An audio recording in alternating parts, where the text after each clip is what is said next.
So basically when he's asleep, he's deadly. I'm sorry if I'm butchering these Japanese names. He's just so socially inept. Dude! Chill!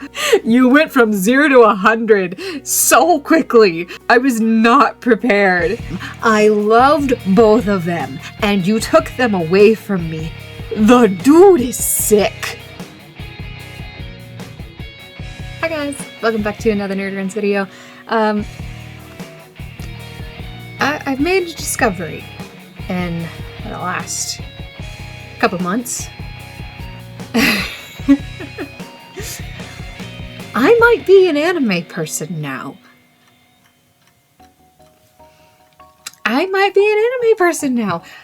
So my boyfriend was going to school near the cities, and then transferred back here.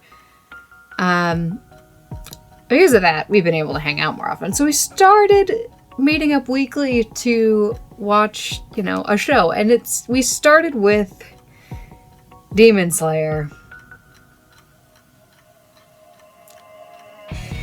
I got into it, guys. I got really into it. I don't care that I was skimming subtitles to figure out what was happening. I was just into what was happening. Thankfully, I have enough of a chaotic multitasking brain already so that it wasn't super difficult for me to just jump in and watch while I read subtitles.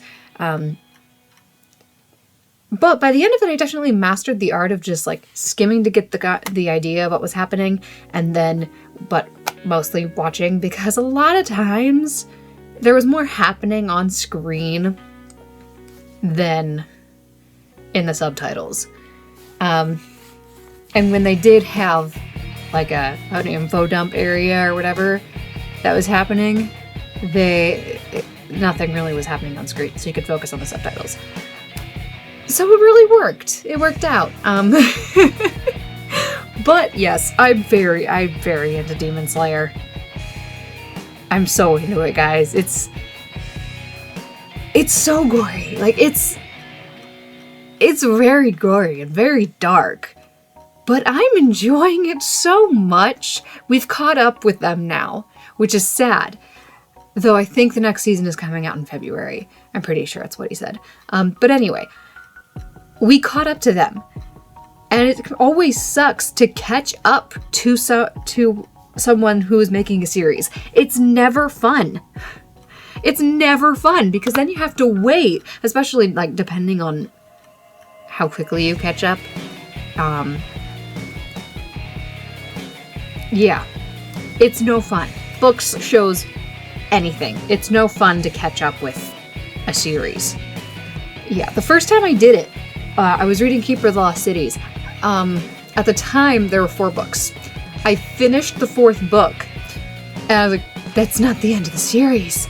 And then I tried to look up the 5th book, and it didn't exist yet. So I was very, very mad. And I had to wait I caught up pretty quickly after she had published the 4th book. So I had to wait pretty much an entire year for the 5th book to come out. And so now I'm caught up with her, and I'm just waiting for this last one to come out. And it's gonna be thick, guys, because there is way too much. There is way too much to resolve. But not the point. Not the video. Yeah, so there's that. There's pretty much any new show that I've watched. Yeah, like any Marvel show. Most of them I don't care to keep up with because meh. Otherwise, yeah, I watch a lot of old shows, old obscure shows, and so I can just binge them. I don't watch a lot of newer shows. Though I'm currently watching the first season of the Percy Jackson show, which will get an entire video when season 1 is done. I promise you that. There will be a rant. I don't make enough videos and to do it episode by episode like I would, but there's also other videos I need to make. So you'll get a nice long rant about season 1 of Percy Jackson and the Olympians series when season 1 finishes. Probably the week that season 1 finishes. But yeah, so catching up to a series is no fun. Because then you have to wait. Thankfully, we weren't too quick to catch up with that last season. So we don't have to wait too long, because we only finished the last season of Demon Slayer like in November, I think. Either end of October or early mid-November, somewhere in that 4-week span. So we haven't really had to wait that long, which is very nice. It's 2 months is much, 3 months is much nicer than 12. So I'm really not mad about that. So yeah, we watched that. I was very into it. I love the story. I love the characters. Tanjiro is just the greatest human being on the planet. He's a wonderful human being. I love him. It doesn't help. I mean, actually, no. Excuse me. It does help that I am a sucker for older brother, younger sister dynamics. Like, it's so good. I use it with things a lot. Even if it's not like biological siblings thing, like that dynamic of protective older brother and the younger sister, I use it a lot. I love it. I love it so much. Pretty much any family, like, especially like found family or like sibling or like protective sibling, parent, whatever relationships, I love them so much. Like, it's so good. I love them. So yeah, that's great. I love Tanjiro. He's great. And then I have to look up exactly what it is, because I'm not going to butcher his name. It is Zenitsu. I was close. I was not going to say Zenitsu, but I almost had it right in my head. He's fun. He's a fun dude with a split personality, and it's just great. He's good at one thing, but he does it really, really, really well, so he's very deadly with it when he, isn't being a cowering, blubbering idiot. So basically when he's asleep, he's deadly. But yeah, Zenitsu is great. Nezuko, again, I love the sibling dynamic, but also having her being a little bit protective of him as well.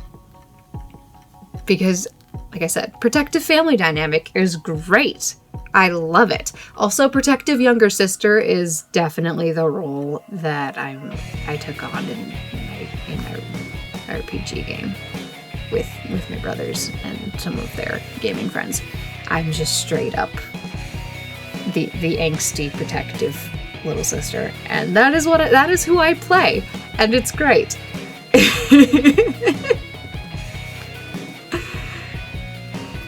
Yeah, I don't play a complex character in D&D, but she's still very fun.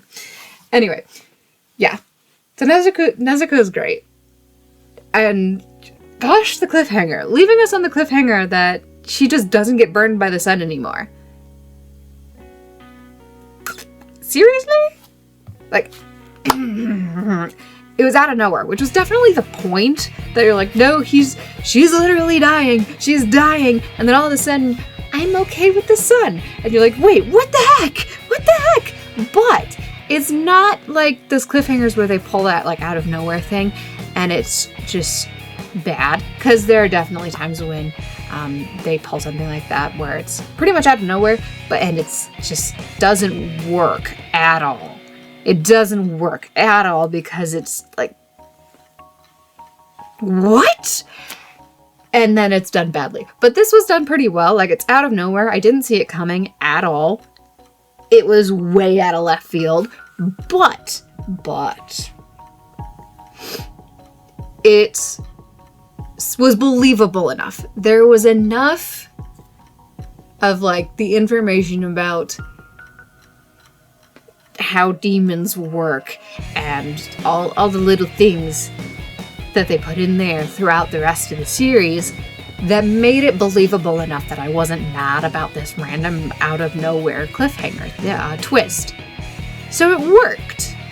It was still like, where did that come from? But not necessarily, but not in a bad way.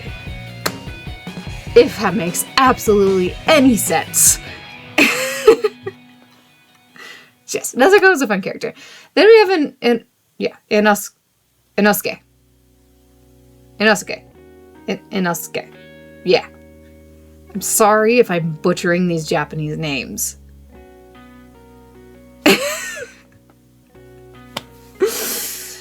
Inosuke. He's interesting. I really don't know what to do with Inosuke. He seems to be... I mean, they all have a little bit of a comedic relief side to them, which I do enjoy, that it's not just designated to one character, but I think he's a little bit heavier on it, because he's just the I need to punch everything character. So yeah.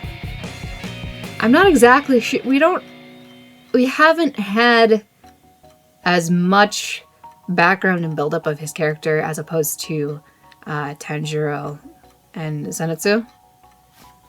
And like even the Hashira that we meet for each arc, we usually get like an episode where it explains their backstory and where they came from. So we haven't really had a whole lot of that for him yet. But I mean, he's still interesting. It's just he's probably the least developed character in like backstory sense, at least. Yeah, he might be the flattest character so far, but the series isn't over, so that can change. Also, the Hashira are fun.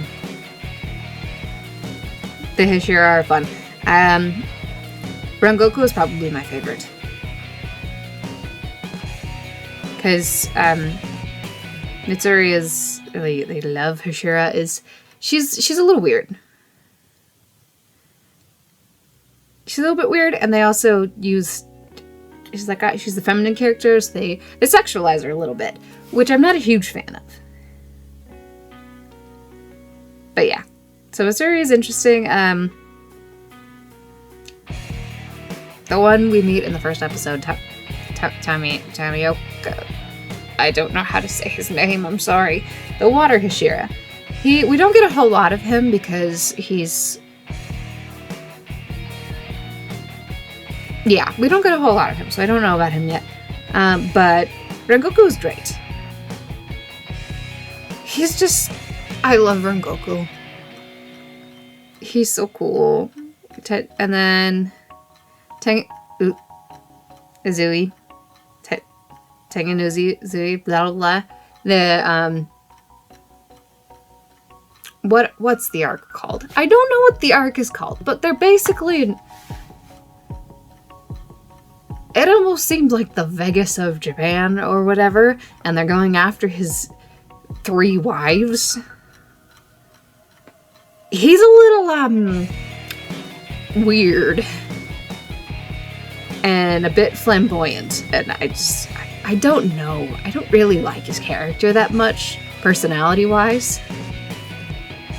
Like, background and all the fun stuff, it's not bad. I just, like... His personality is just... I can't get over his personality. Yeah. Oh, Takedo is cool. Mashiro Takedo in the Swordsmith Village arc. He's cool. He's fun. He's just this, like... He's so stoic. And it's great. He's... I don't know if you'd like call him autistic almost? I don't know if that's the right term for it. But he doesn't know how to function socially. Because he lost everything at a very young age to demons and all that. And then threw himself into training to become a Hashira, and so became a Hashira very young, and so he's like, I think he's Tanjiro's age-ish, around-ish, So yeah, he's just so socially inept that it's wonderful. So he's just such a jerk to people without meaning to be. I love his character. He's so great. I love him. And he locks away his feelings. So it's like the sacrifice of this, like, one person is okay because I need to save the entire village. And then we have Tanjiro going, no, we need to save everyone. And being Tanjiro. And yeah, their dynamic was really fun too. I loved it. I love Shakito. It's great. Those are the main ones, I guess. Rokadaki or whatever, his mentor through the first couple, like half of season 1. Not quite half of season 1, but the first little bit of season 1 that trains him in the water breathing is interesting. And the fact that he gets trained by like phantoms of the dude's former students. It's dark and wonderful. Yeah, oh gosh. Dang it. What are the higher level of demons? They're just the ranks that...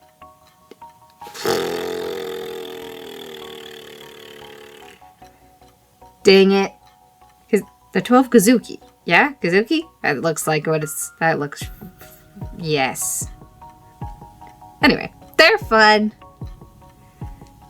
They're fun, they're ridiculously powerful, and their abilities are interesting, and it's just... Yeah. The demons are fun, most of the time. And it's, like... I feel like all anime has just a little bit of weird and a little bit of ridiculous into it, just because that's kind of the style of anime. But, yeah. The powers are cool and dark, and the demon, they're not afraid to go super ugly and creepy and gross with the demons. It's so good! I think the only pretty demon we meet is Nezuko, I guess, technically, and then one of the upper ranks, because it's a brother-sister thing. They're kind of sort of fused, connected, whatever, so they're both upper 5 or something. I don't remember what the rank is specifically. But yeah, we meet like 2 pretty demons, and then the rest are ugly and gross and creepy or whatever.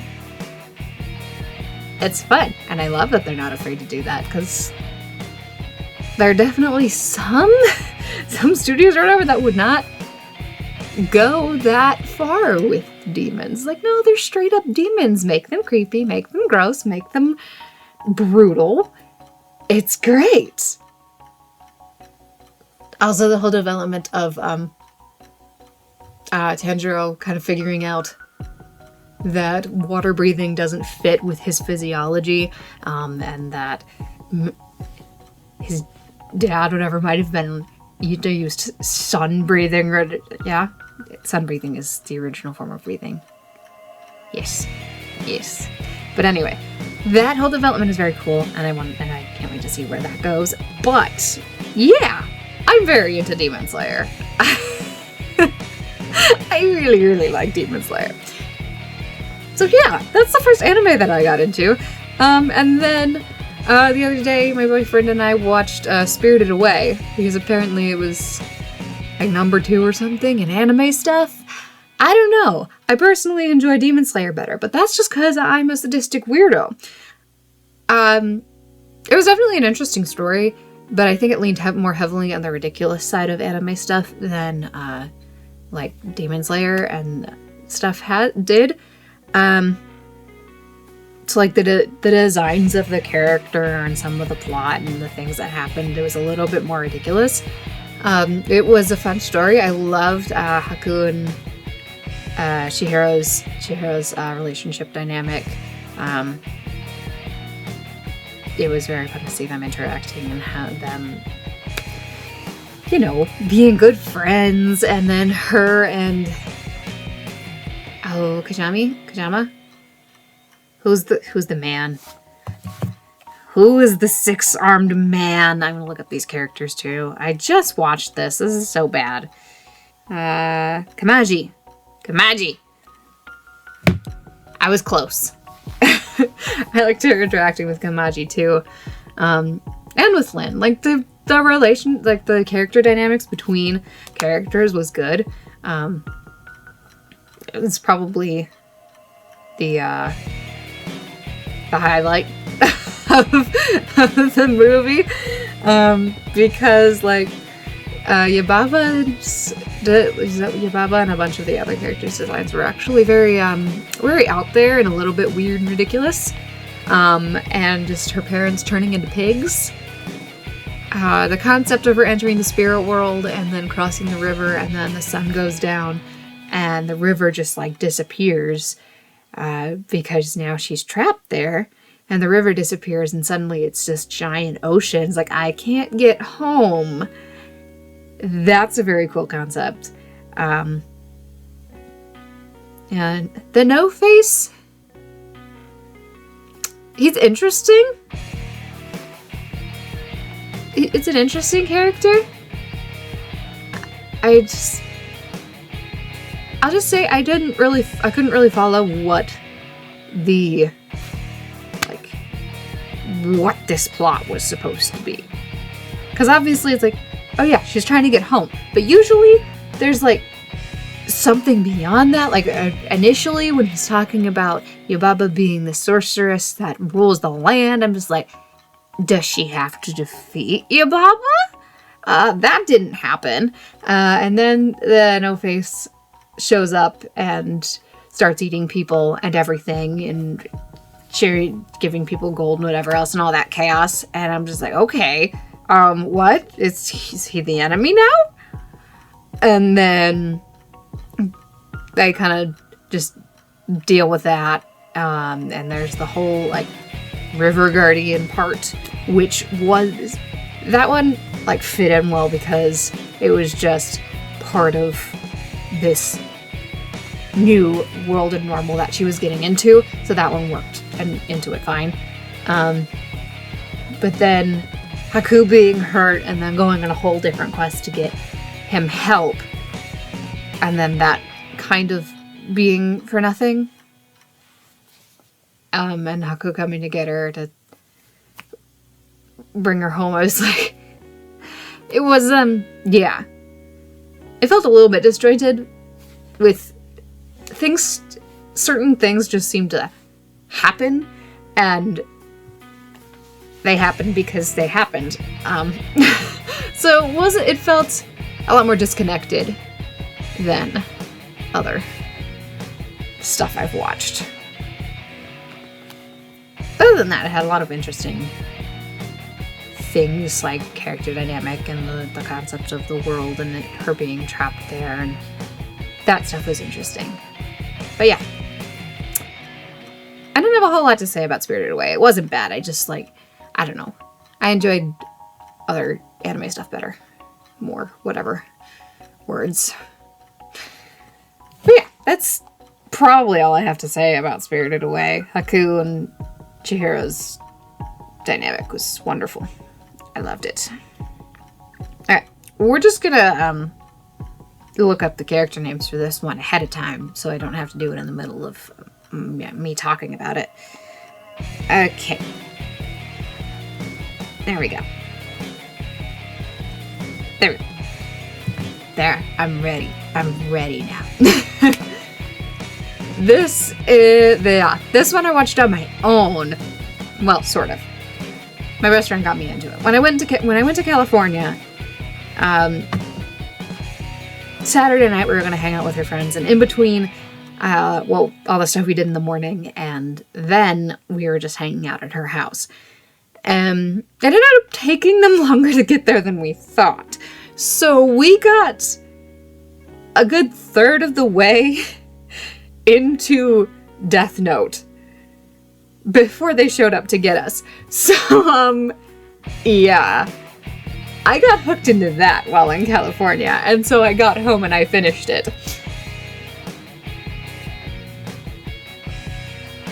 Gosh. I really, really, really did not want to root for Light Yagami. But when he gave up his ownership of the Death Note, like halfway through the show, and so, well, actually a little less than halfway, but anyway, partway through this, in the first half of the show, and lost all his memories of it, and went back to just being Light Yagami and not Kira. I loved Light Yagami. I loved him. All of the entire time his memory was gone, I absolutely loved his character. And then when he had his memories, and then when he got them back, I was just like, no! Buddy, this is not how you make the world a better place. Stop! And like, you completely understand where he's coming from. Like, yes, the world sucks sometimes, and yes, sometimes the justice system, like, because of technicalities or whatever, can't do its job, and this bad person gets released, but like, no, don't start murdering people. And he just like immediately goes, I'm going to be the god of a new world. I'm like, dude, chill the heck out. It's not even making the world a better place. It's like, I'm gonna make the world a better place, and then I'm going to rule over it. It's like, dude, oh my gosh, chill. You went from 0 to 100 so quickly. So yeah, like, Light? I liked Light when he had no memory of, like, the Death Note and stuff. But when he was Kira, I was just like, no, dude, stop! Stop! But L's great. L needs to be protected, even though I can't protect him. Okay, I was not prepared. So we initially get introduced to L and that stuff, and like, you're strange. You're a strange man, but okay. And then we get more into his character, and I start to get attached, and I love him. And he's just like, you're just like this you are this socially inept little cinnamon roll, and I must protect you. And then I gotta remember what. Is it not gonna tell me? Found it. And then I will never forgive Rem. I don't care that she died doing this. I don't care. I will never forgive her for taking Elle away. It's not okay. It's not allowed. It's not allowed. I was not prepared for Elle to die, let alone Elle and Watari. Like, I mentioned it while talking about Demon Slayer. I love the family dynamic stuff and the protective family dynamic stuff. And him and Watari had a family dynamic because Watari was basically his dad. And you killed not one, but both of them. I loved both of them. And you took them away from me in one episode, less than 5 freaking minutes, and they're both gone, and I am not okay with it. And Rem will never be forgiven, even though she is dead. She will never be forgiven.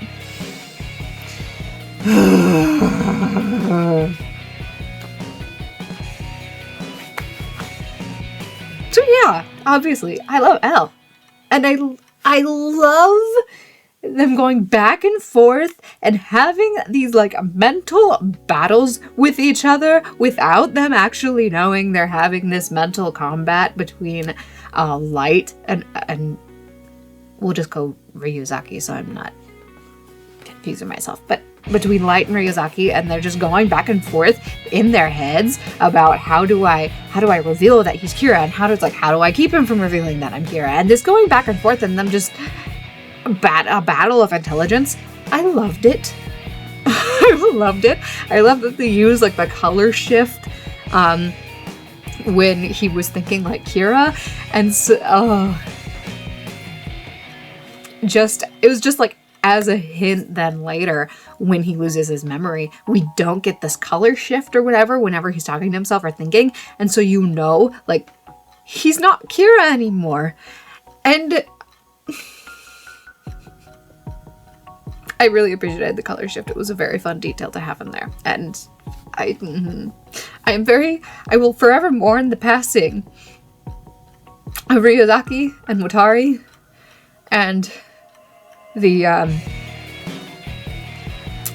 birth of Kira. We'll say the birth of Kira because it's technically the death of Light, not physical.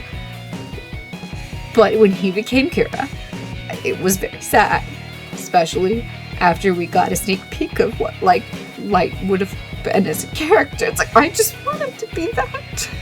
Can we have Kira be someone else? But like the show wouldn't have been as intriguing or interesting if it was someone else. Like, I'm so glad that we had that cool storyline and this.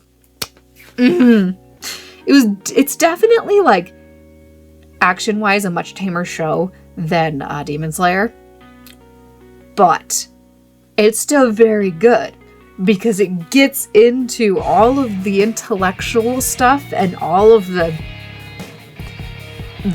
all that craziness, and it's so good. I love it.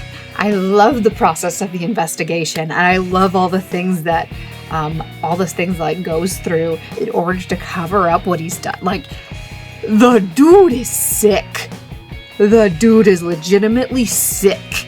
He kills 12 FBI agents to stop them from investigating him. He makes one of the FBI agent that was investigating him had a fiance. They were both in Japan investigating. He made the dude's fiance commit suicide because she was a former detective and fiance didn't want her involved in the case, so she wasn't. But she figured because her fiance dies, she starts investigating, figures something out, something important. But Kira doesn't have to kill using a heart attack. He can specify the cause of death. She figures this out, and so she's going to tell the police. Ends up meeting Light first, and he goes through this whole process of figuring out her name, and then makes her commit suicide.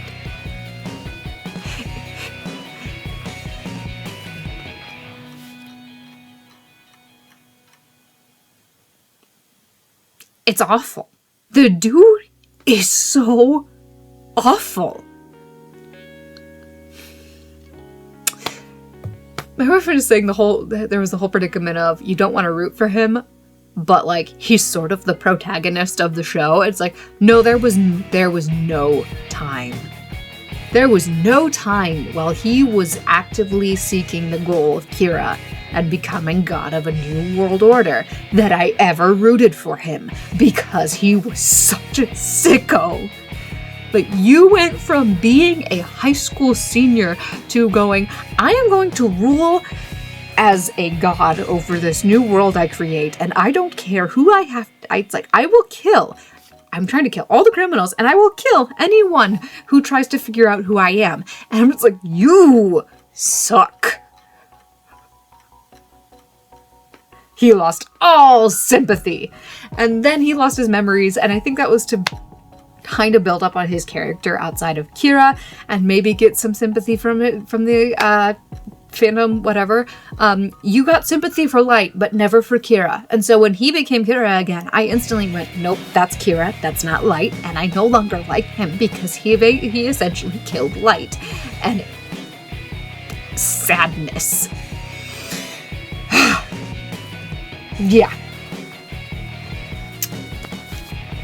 I will say, this one, it was one season, 37 episodes, and I understand why they didn't split it, because it felt like there were 2 seasons, but the first season, as you kind of see it, would have ended at like episode 28 or something, and then you only have like 10 episode second season, so I understand why they didn't split it.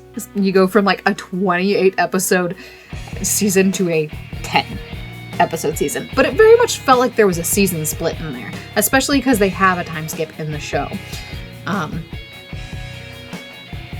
But yeah, I think I preferred the first section with L better than the second half when we get N near whatever. Because as fun of a character as Near is, I don't know. I preferred L. As probably partially because I didn't get as much time to grow to appreciate Near. But yeah. I definitely preferred the beginning half and having that dynamic of Ryuzaki and Light being friends in college. And Elle literally admitted, I think you're my first friend. And so, like, I don't want you to be Kira, but I still think you are. And having that dynamic was really, really, really fun and really interesting. And so then when we bring in Near, who kind of out of the gate goes, you're Kira, I know this. We're never going to meet until the very end. So I'm going to be suspicious of you the entire time. And I'm just trying to prove it. I'm just trying to get you to slip up and prove that I'm right. So it wasn't as interesting of a dynamic. Near was still a fun character. And the dynamic we had of him and Mello and Light playing the new character, taking on the mantle of L so that the world doesn't know he died. And having those 3 dynamics and these 3 very intelligent minds working toward the same goal. Light's not really trying to catch Kira. Near and Mello are, but in their own ways, and they're all trying to do this. That was an interesting dynamic to have, and ending up having Mello and Near, even though they're rivals, and like from childhood to now, they've been rivals, and having them then work together eventually in the end to stop Light.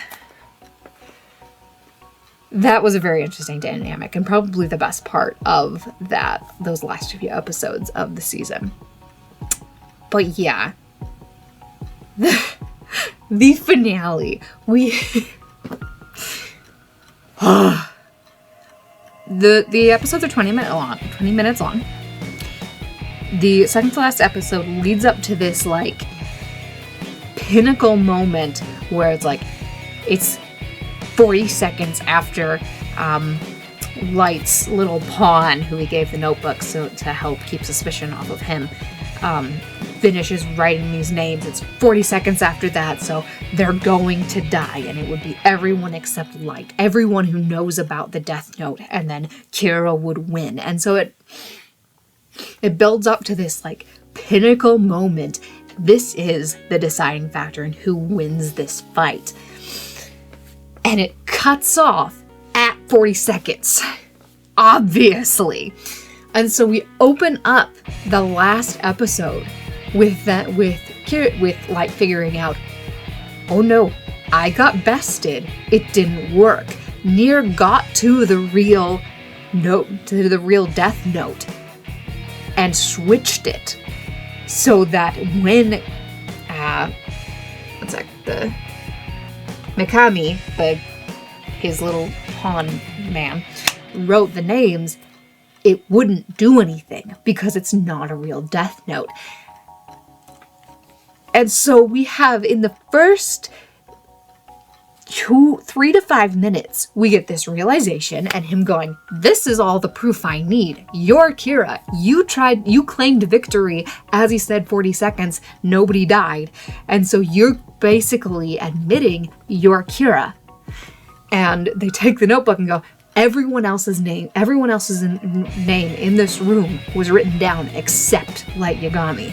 You are Kira.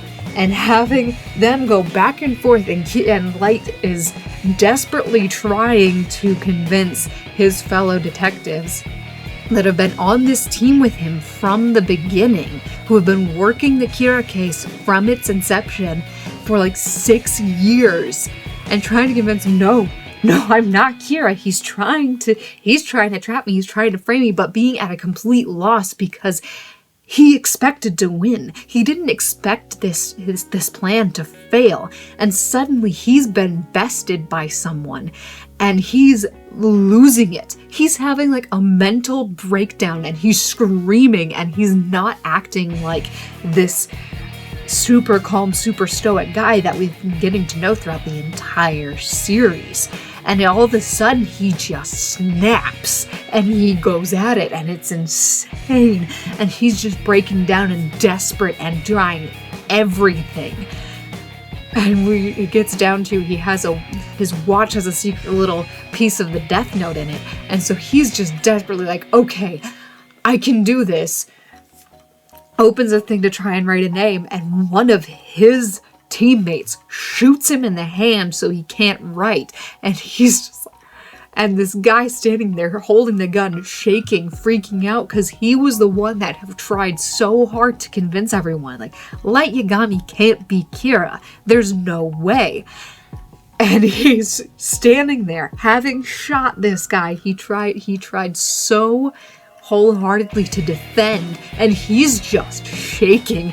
And he's like, why did you do this? You let your father die. For what? He was trying to investigate you, and you let him die. You essentially led him to his death.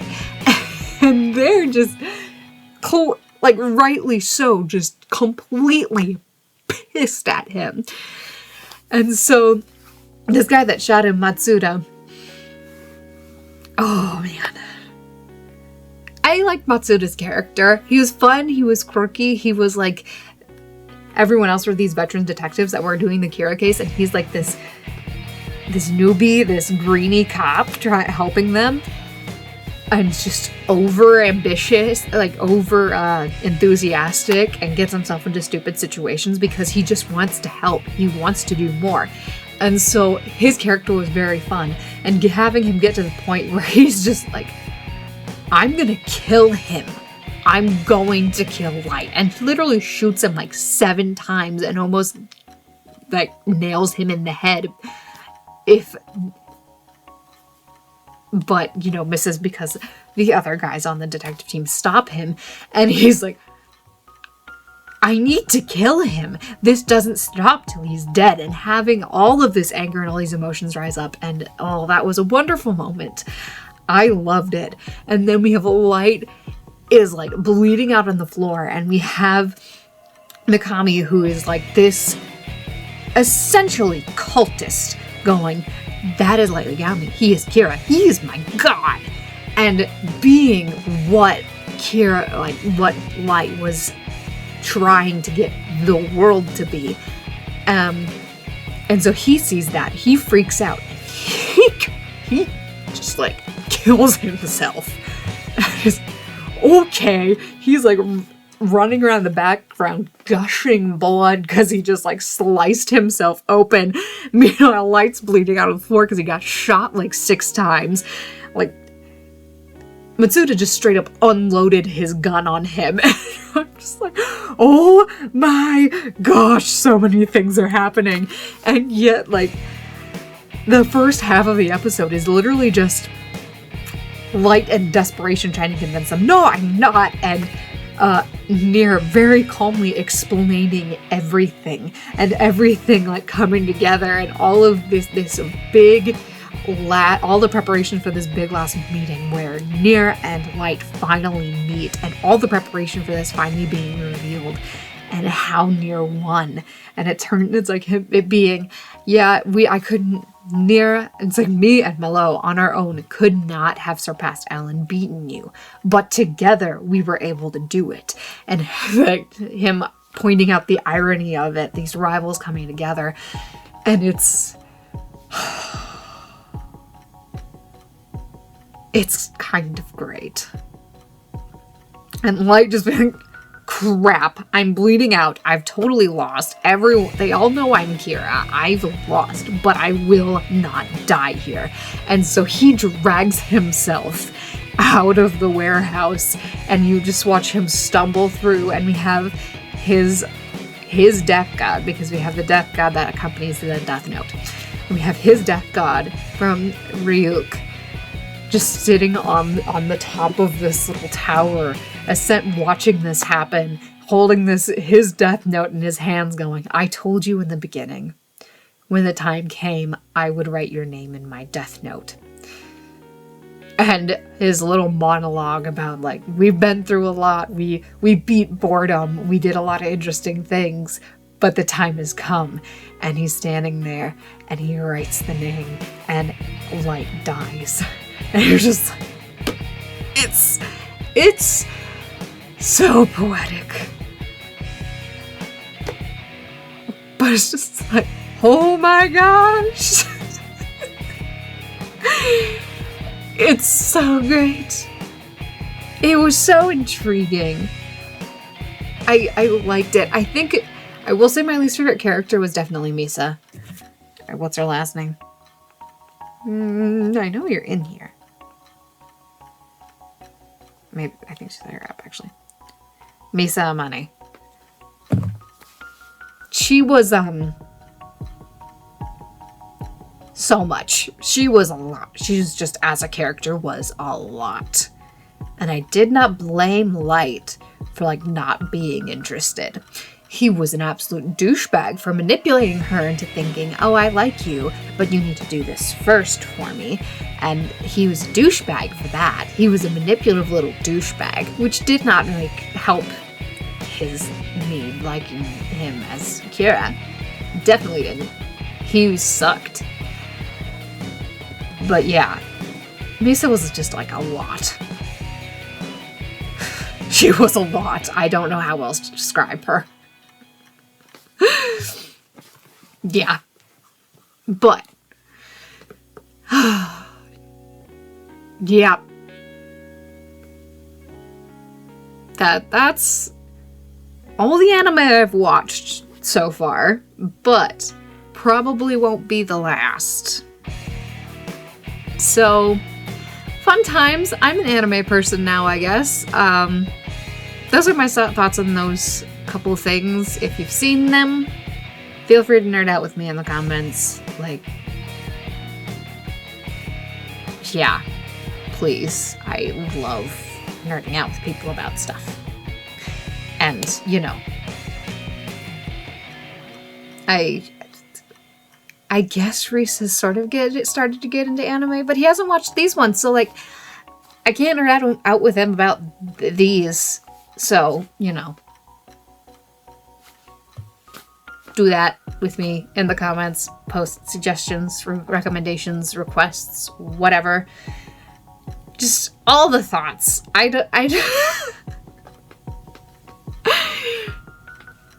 Post your thoughts in the comments. I post videos here every Wednesday and Saturday, and I post on my audiobook channel every Thursday. Feel free to check that out. We're currently going through my Percy Jackson fanfic, if you didn't know that already.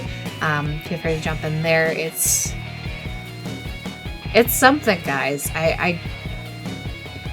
It is a peak of example of how much crap I put my OC characters through. So feel free to check that out. It's a fun time. But yeah, I'll see y'all next time.